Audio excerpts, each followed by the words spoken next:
Hello, I'm Douglas Fraser. Welcome to the latest in our series of webcasts in which we examine key issues in the run-up to the Scottish independence referendum in September next year.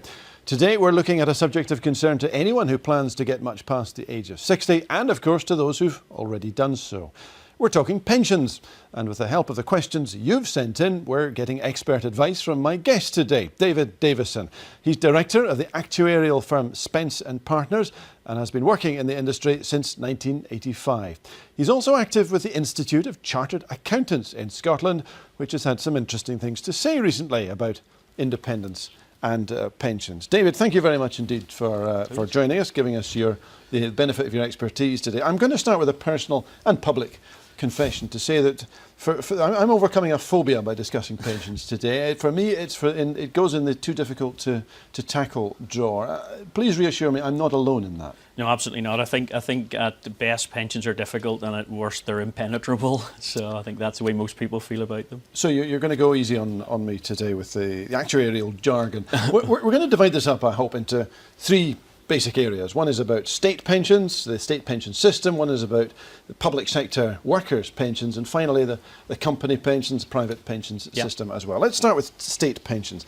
And let's leave the whole independence question aside for now. How big a challenge is there to meet pension obligations, given that we've got rising life expectancy, people will be drawing pensions for longer, and more sort of broken career patterns and broken national insurance contributions than we've had in the past? Yeah, it's undoubtedly much more difficult now. The costs are rising, and we've gone through a fairly major review with the government sort of recently, actually, in terms of looking at lengthening the retirement ages and looking at increasing contributions because of the extra amount of time people are living, which is good news for everyone, apart from it's just that much more expensive to actually fund pensions for the people who are surviving that long. Indeed, what we're discussing today around independence actually runs in parallel with some very big changes which the UK government is introducing anyway. Absolutely. Well, you've got 2016 as a sort of major date whenever the government are introducing a new single-tier state pension, which will actually apply to everyone, which is setting a minimum pension level at about sort of £144 a year, so £144 a week for each individual, and setting a reasonable level of state provision for everyone. And raising the age at which you start to draw it. Potentially starting to get it to 65, then 67, sorry, 65, 66, then 67 before people can start and draw it, which is trying to link it in along with the actual life expectancy. Now, you're not here to answer, a lot of the questions we've had in are really questions, challenges to those proposing independence. You're not here to answer those questions. You don't represent that part of the campaign. I'm going to start off setting out what the SNP government has been saying about pensions. They say that on independence, benefits, tax credits and the state pension would continue to be paid as now in an independent Scotland. It would be for future Scottish administrations to deliver improvements to the system designed for Scottish needs. A spokesman for the government went on to say people would get their full pension entitlements from day one of an independent Scotland. That is the government's guarantee. So I think we've got to set that out to start with. That is the claim they're making. The question for you, what are the challenges they face to make that happen?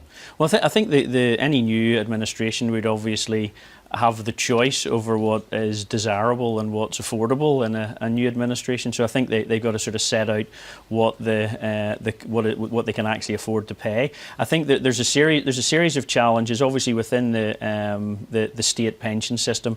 It's how you actually transition from one administration to another. You've got things like obviously state benefits being paid centrally from sort of UK government, and potentially having to have those pensions then paid from a Scottish administration, practically just actually setting that up, staffing it, getting the right number of people in position, because at the moment the Scottish Public Pension Agency only really accounts for about sort of 1% of public sector pensions in Scotland that are actually paid. So therefore there's quite a big task in terms of doing that.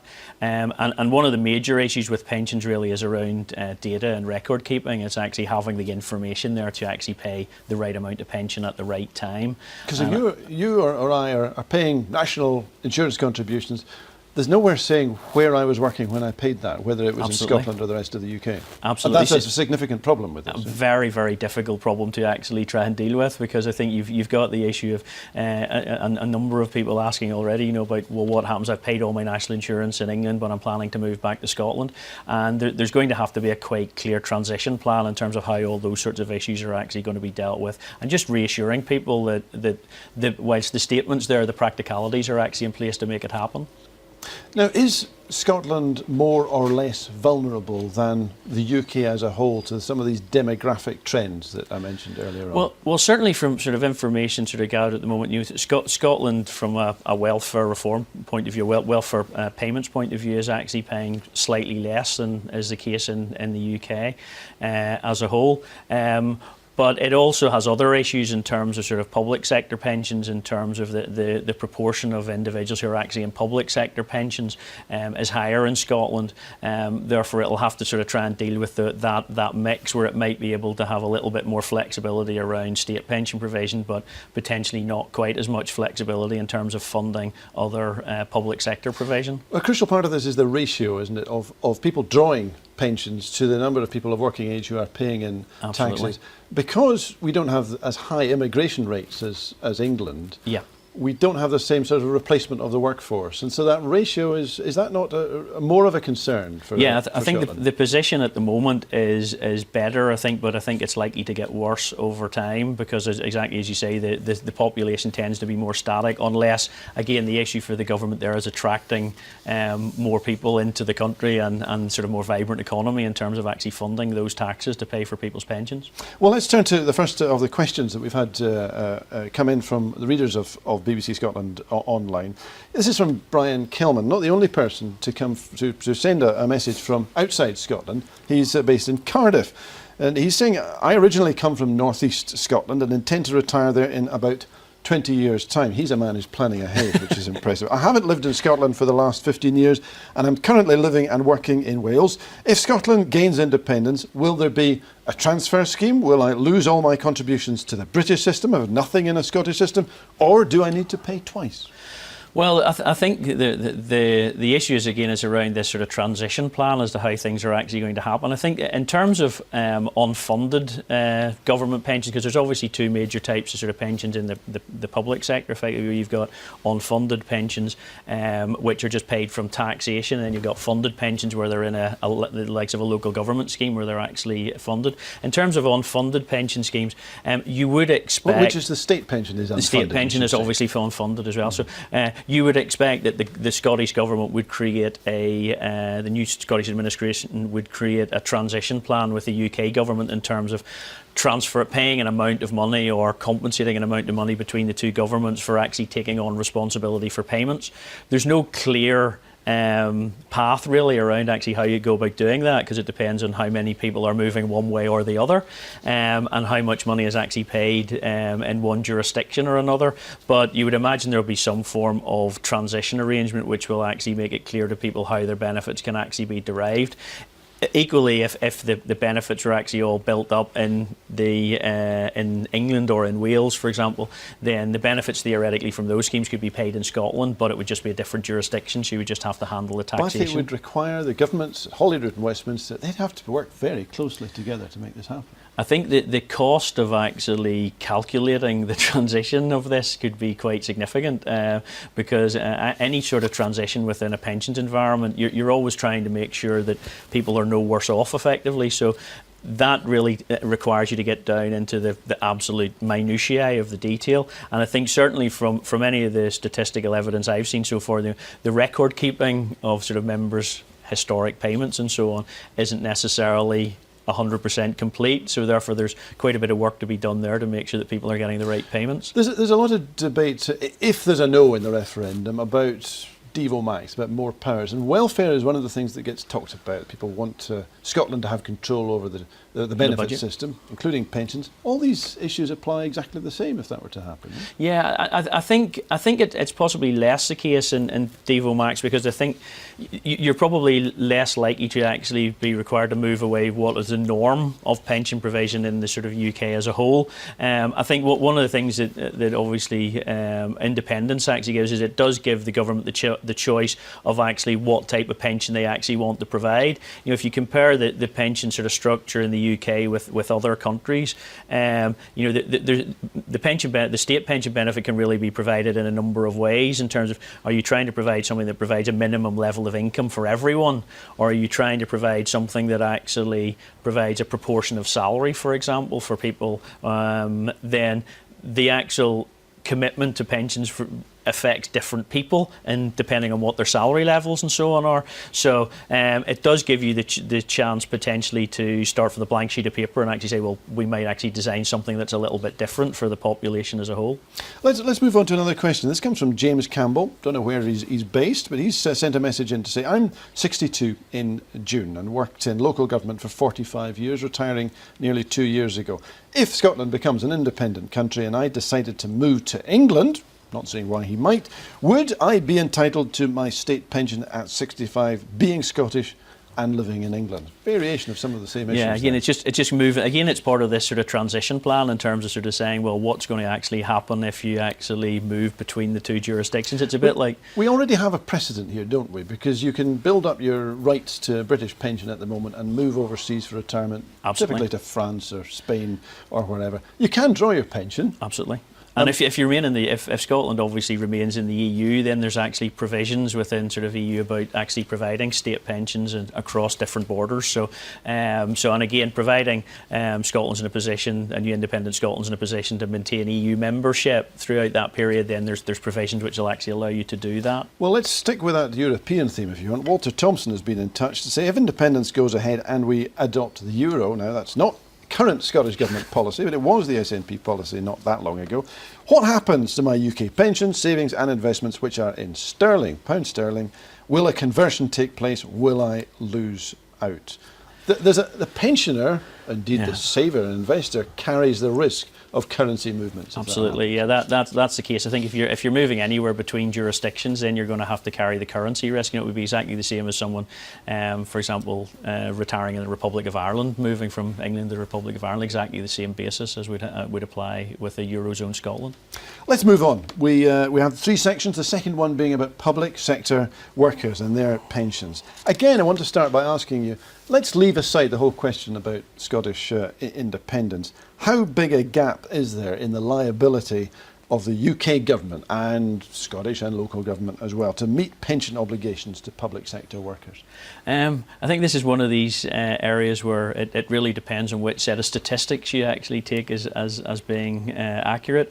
I think the government are certainly defending the position that after the changes which are going to be implemented over the next few years, that will actually resolve the problem. The difficulty, I think, undoubtedly around that has been that since Lord Hutton actually produced his paper sort of what is effectively sort of 4 years ago, the situation has changed very significantly. So you've actually got a situation where the calculations that were actually performed at that time really don't apply anymore. That's partly because the equity basis for a lot has fallen away with all the problems in the economy. Well, you've a whole series of issues actually, because you've got an investment issue in terms of returns, which actually have started to sort of pick up more recently, but you've also got issues such as the assumed growth in the economy hasn't been as high, so therefore the tax revenue to cover the sort of returns hasn't been as high. You've also got the issue in terms of salary increases haven't been as high, so therefore the amount of money actually being contributed into the scheme, for example, for funded schemes, hasn't been as high. But the pensions actually are still keeping line with a sort of a minimum inflationary level, so the gap is actually widening. So there's been a number of papers actually on that recently, which actually sort of been sort of suggesting that actually needs to be reviewed again, but I think it would be quite a painful process to go through again, having been through it so recently. But the important point, I guess, to establish here is that independent or not, Scotland within the UK or Scotland independent, there's a big black hole in terms of pension liability. The demographic issues and the financial issues really apply regardless of whether Scotland is independent or not. I think it's just a question of whether the sort of funding implications can actually be met and one are better on one side or not, which is up to the the political parties to actually prove. Now, you were involved with the Institute of Chartered Accountants in Scotland and the paper they produced. They've reckoned that nearly 1 million people are in public sector pension schemes, either saving towards them or drawing from them. Some have funds, pension funds, which exist. Funds sit there, assets that are invested. That's slightly more than half, and they're almost all local government workers. Absolutely. And then slightly less than half don't have the funds. So liabilities, again, as with the state pension, will have to be sorted out by very close negotiation between Holyrood and Westminster. Well, I think that the Scottish public's pensions, in terms of local government pensions, there's separate legislation actually set there, and all the schemes are completely separate, so set separately from the UK. So, if anything, they're actually almost one of the most straightforward aspects to actually apply, because they're actually funded. They've got assets actually in there to match the liabilities, and they've got plans to actually sort of fund them going forward, and they're ring fenced, so they're actually quite clear cut. You still have to deal with the issues about paying contributions to somewhere outside of the jurisdiction or whatever, but that I think that can be relatively straightforward in terms of dealing with that. I think in terms of unfunded pensions, because effectively what's happening is then it's the Scottish government, whatever the new Scottish, are going to have to pick up those costs, because those are paid directly from Treasury income. So again, that has an impact in terms of what sort of taxation levels need to be set to actually cover the sort of welfare budget as well. And that's NHS, it's the Central Civil Service, NHS, it's Armed the military, Forces, yes, absolutely. So covering and police and fire service. Yeah, police and fire service are unfunded as well. So so they have to be looked at as well. Let's take a question from Kane. I think it's somewhere outside Scotland, judging from this question. I get a pension, he says, from the NHS. So if I move to Scotland, how can I be a Scottish taxpayer when my NHS pension comes from England and tax is deducted there? I was thinking of moving to Scotland, says Ken, but I would need to know about this and how it will affect me. So would an English NHS pension administrator have to deduct a different Scottish tax rate? Theoretically, yes. Again, that's part of the transition agreement that would actually have to be reached. You'd have to get to the position where you're actually identifying there's different rates in different jurisdictions and what's actually paid in terms of that. Because again, there could be a position where the tax rate in Scotland could be very different at different levels of income as well. So you actually have to sort of try and deal with that as well. Here's a question from John Bullen. Now he says, I am an Englishman living in Scotland, and my pension is paid from the Civil Service pension scheme. If Scotland becomes independent, do you think I will have the choice of paying tax to the UK Treasury, the rest of the UK Treasury I think he means, or to the Scottish Treasury? Is there any precedent for choosing where you pay your tax, unless you're Google or Starbucks? No. Yeah, absolutely. No, not that I'm aware of. I think you tend to pay your tax in the jurisdiction you're actually living in. So I don't think there would be much potential for that one. Now, here's a question I've heard elsewhere. It hasn't been submitted for this programme, but what about the NHS worker or the civil servant whose career has been split? Some time spent outside Scotland and other parts of the UK, some parts of the career in Scotland. How can you handle a career of 30 to 40 years it's split, and everybody will be split in different ways, different contributions at different parts of their career? This is going to be one of the great difficulties, because I think what's going to have to happen with this, you're going to have to take a certain averaging effect. It's a bit like the number of people moving south or north. You're ultimately going to have to take an averaging effect on this. No, the governments are going to have to take the governments, not the individual. Not the individual. No, in terms of actually negotiating the terms of a settlement, because I think you're just going to have to average out all the figures, and which could mean, obviously, depending on what happens in the future, you have fairly significant winners and losers as part of that negotiation. Now, here's a question comes from Mike O'Kane, related to all of this. He says that the UK has tax treaties with many other countries around the world, so that individuals working abroad or retired in other countries do not pay tax on the same income or pension Twice, yeah. in both countries. This affects people planning to move home with foreign pensions or income. Will those treaties need to be renegotiated by an independent Scotland, or will they carry over in their current forms? You would expect that they would actually set a basis for what's actually going to happen, but again, you're creating a new country, and the new country is actually going to have to negotiate those treaties effectively on this. On an equivalent basis at a very different time. So I think there's undoubtedly going to have to be some negotiation, I think, around that as well. But I think there wouldn't be a natural precedent for them just to roll over in their sort of standard format. In a sense, it's not up to Westminster or Whitehall to say if these roll over. It's up to the counter-secretaries from all around the world to say if they want to continue a UK relationship into a new independent Scotland, Scottish relationship as well. We got several questions in about military pensions. Now, I don't know if there are different issues for military pensions, but here's one from Ronnie Scott. I receive a military pension and in 2014 will be eligible also for my state pension. Should Scotland become independent, will I lose those pensions or will the new government take them over? Are there separate, special, perhaps tax and benefit issues for the military? Not especially. I think, again, they're part of the sort of unfunded pensions along with sort of the NHS and the sort of civil service. So I think, again, that would probably come in under the promise from the SNP about actually trying to protect people's benefits on a transfer to independence. So, the other thing within sort of public sector pensions as well is that it's not just necessarily the legislative framework, but you've also got contractual obligations to actually deal with, because whenever people have joined these various schemes and been employed by the military or the NHS, for example, they've signed contracts of employment which promise them certain things, a pension being one of them. So ultimately those contractual guarantees would actually have to be maintained as well. And to add to complications, I speak from my own experience, these contractual obligations have changed over time. Yeah. Not necessarily in ways that you'd have wanted them. Absolutely. Although the thing with those again is that what happens is they always change for the future rather than effectively being changed historically, because you've got a protection on benefits actually accrued up to a certain point of the change. Okay, David. Well, let's move on to the third of our three sections on this. We've dealt with the state pension. Yeah. We've dealt with public sector workers' pensions.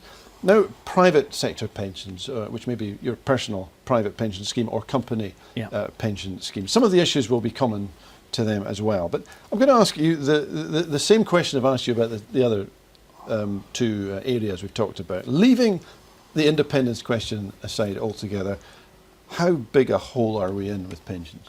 I think there's undoubtedly a requirement to get a lot more people saving for pensions, and I think the government, I think the movement, for example, I think to the single state pension, from my perspective, is a very positive move, because I think one of the difficulties has been, as you alluded to at the start, is that pensions are very, very difficult for people to understand, and I think what the objective of the sort of changes that have gone through recently are to set people a minimum basic standard of living, which is there, and then to encourage them to save as much as possible over and above that. And I think the objective in terms of actually doing that as now with the introduction right through until 2018 of auto enrolment, to try and encourage everyone in the population to actually save for pensions. And I think it's starting at a very low level and then gradually building. But I can see, you're comparing a contribution at the moment which in 2018 will be about 8% of salary between employer and employee,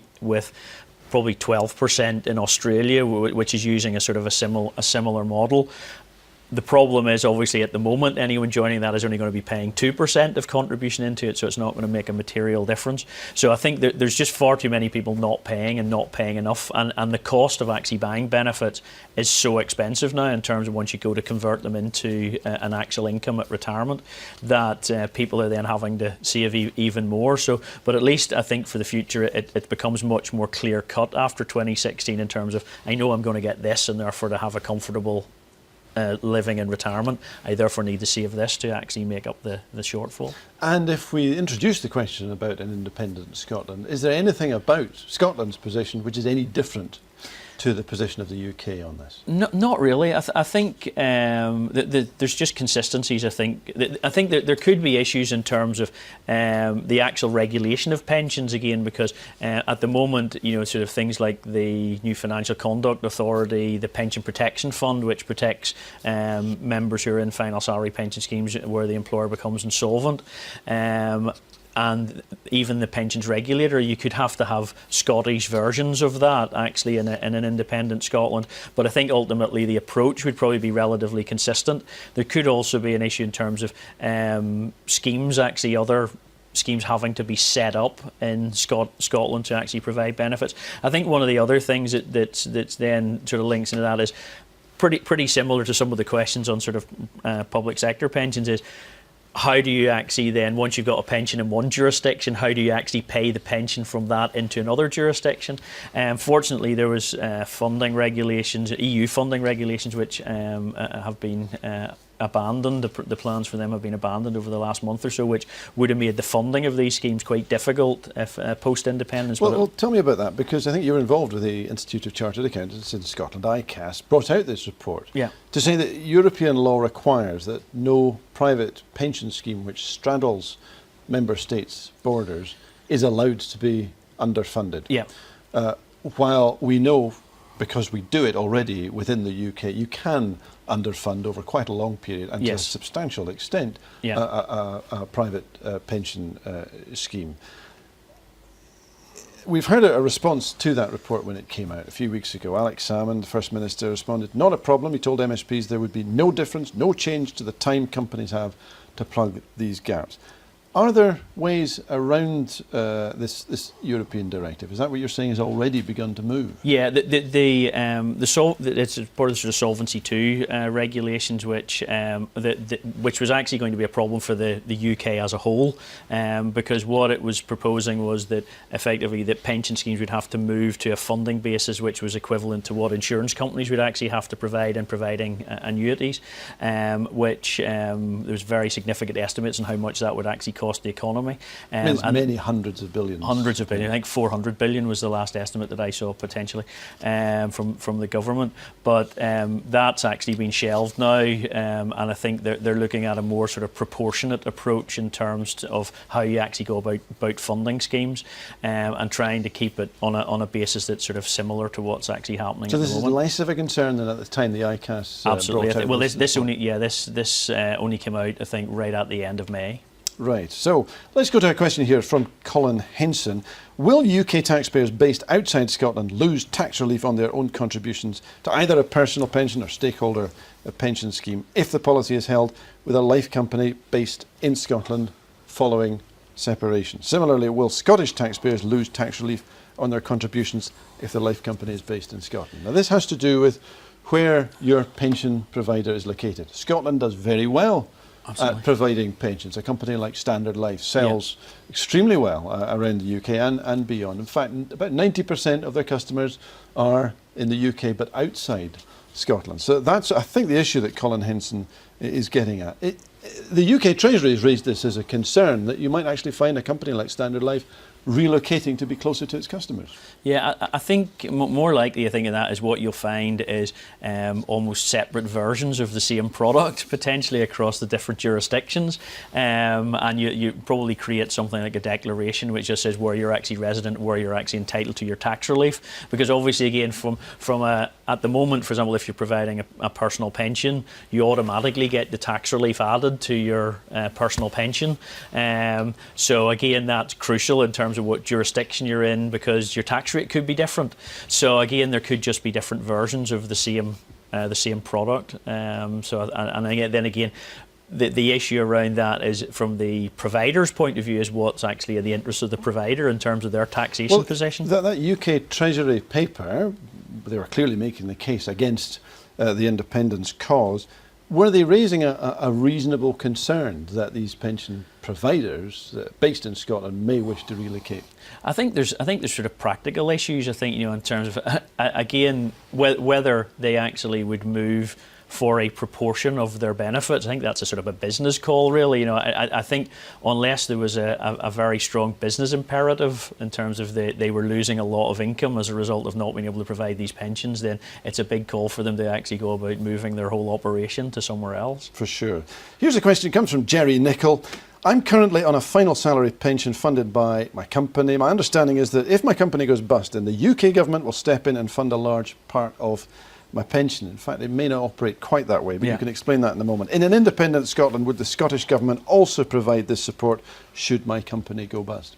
In the event that a final salary pension scheme, the sponsoring employer becomes insolvent, then the Pension Protection Fund, which it isn't, people sort of think it's government sponsored, but it's not. It's actually funded by all the pension schemes that are actually currently providing benefits. So they pay a levy into a pot, which actually then provides for any individuals who aren't going to get their benefits from the scheme.